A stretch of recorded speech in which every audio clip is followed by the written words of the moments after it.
শহরের বুকে ব্যস্ত মানুষের বাস্তব জীবন নিয়ে আজকে কথা বলবো। আর যশোর থেকে কিভাবে আপনি যাবেন সাতক্ষীরার উদ্দেশ্যে, কেমন গাড়িতে উঠলে ভালো হয়, সব কিছু থাকছে এই ভিডিওতে। তো চলুন শুরু করা যাক। আমি মুজিবুর রহমান রয়েছি। তো এই যে আমি যেখান দিয়ে হেঁটে যাচ্ছি, এই যে চারি সাইডে যে বাসগুলো দেখতেছেন, এগুলো হলো বাস টার্মিনাল বলা হয়। সব কিন্তু এখান থেকে, এই যশোরের এখান থেকে কিন্তু সবই সাতক্ষীরার উদ্দেশ্যে রওনা দেয়। এই যে সমস্ত বাসগুলো দেখতেছেন, এখানে এসেই কিন্তু আপনারা এই কাউন্টারটা পাবেন।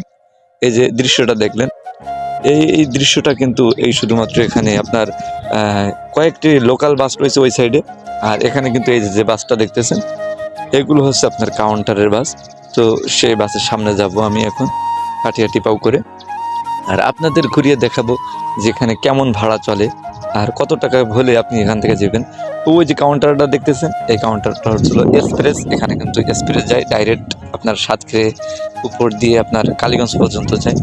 তো এখানের ভাড়া নেয় হচ্ছে একজন আপনার 150 টাকা করে। আর ওই যে এটা দেখতেছেন, ওর ওই সাইডে কিন্তু লোকাল বাসগুলো চলে, আর এখান থেকে সব কিন্তু এক্সপ্রেসগুলো ছাড়া হয়। তো আমরা এই যে এখান থেকে এসে কিন্তু এই যে বাসটা চলতেছে, আর এই যে কাউন্টার, এই কাউন্টার থেকে কিন্তু টিকিট সংগ্রহ করে যেতে হবে। আর এটা টার্মিনাল বলা হয়। ওই সাইডে কিন্তু আপনার অন্য বাসগুলো পাওয়া যায়। তো এখন তড়িঘড়ি করে আমি টিকিট কাটবো। এই যে দেখতেছেন টিকিট কাউন্টার, এটাই হলো বাস। তো আমরা টিকিট কেটে নিয়েছি। টিকিট কেটে কিন্তু এখন উঠেও পড়েছি, বাসে উঠবো। এই যে এটা ছাড়বে একটু পরে, কিছুক্ষণ পরেই কিন্তু রওনা দেবো এখান থেকে ওদিকে। ব্যস্ত শহরের এই দৃশ্যগুলো দেখতে অনেক সুন্দর লাগে। এই যে সুন্দর সুন্দর জিনিসগুলো কিন্তু চোখে পড়ে, অপরূপ এই দৃশ্যগুলো জানলা ভেদ করে কিন্তু দেখা যায়। অনেক ভালো লাগতেছিল এইভাবে রাস্তায় চলতে। তো আমাদের উদ্দেশ্য কিন্তু সাতক্ষীরার উদ্দেশ্যে আমরা বের হয়েছিলাম। তার মধ্যে প্রতিমধ্যে এটা কিন্তু যশোরের একটা দৃশ্য।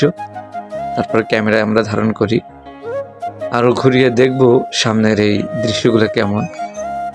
তো অবশ্যই আপনাদের মন ছুঁয়ে যাবে। সাতক্ষীরায় যেতে গেলে কিন্তু যশোরে নামলেই আপনার এই যে মনিহারটা দেখতেছেন, এটা গেলে কিন্তু চোখে পড়বে যে তাই রাস্তার মোড়ে কিন্তু এটা একবারে মনিহারটি। এ থেকে ঘুরতেই কিন্তু অপরূপ এই দৃশ্য ব্যস্ত মানুষের মাঝখান দিয়ে দেখা যায়। সবাই কিন্তু যে যার কাজে কর্মে কিন্তু ব্যস্ত। কেউ সিএনজি নিয়ে ছুটছে, কেউ বা অটোরিকশা নিয়ে, কেউ বা বাসে। এমনভাবে কিন্তু যে যেখানে যেভাবে গেলেই সুবিধা, সবাই কিন্তু সেভাবেই যাচ্ছে তার গন্তব্যের স্থানে। তো আমরাও রওনা দিয়েছি, যেহেতু আমরা যাব সাতক্ষীরার দিকে। আর সেখানের দৃশ্যগুলো আপনাদের সামনে তুলে ধরার চেষ্টা করব। অপরূপ এই সুন্দর দৃশ্য অবশ্যই আপনাদের ভালো লাগবে আশা করি। গন্তব্যে যাওয়ার পরে আবারও ভিডিও দিব। তো এই ভিডিওটি এই পর্যন্ত শেষ করতেছি, দেখা হবে অন্য কোনো ভিডিওতে। সেই পর্যন্ত সুস্থ থাকুন, ভালো থাকুন। চ্যানেলটি অবশ্যই সাবস্ক্রাইব করে পাশে থাকুন পরবর্তী ভিডিও পেতে।